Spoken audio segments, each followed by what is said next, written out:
Hi everybody. I got a little shirt dress off of Amazon and wanted to unbox that for you so you can have a look and see what that looks like once it arrives post shipment. So this is a nice khaki green color and I ordered mine in a size medium. The material I would say is kind of a cotton linen blend and it has some nice little buttons here. It doesn't button all the way down, so I like that. And you really could wear this for the summertime. The buttons are real, it's not a faux button. So let me just kind of show you how far down it buttons down.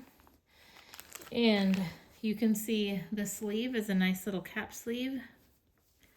I'll give you a quick little close-up of that.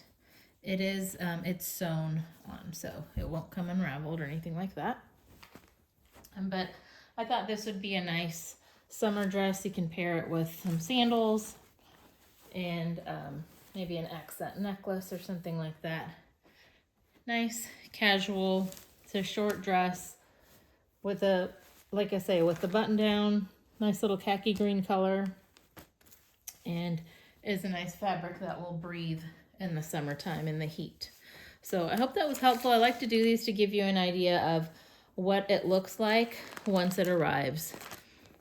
I'll put the link in case this is something that you're interested in, and hope that was helpful. Thanks for watching.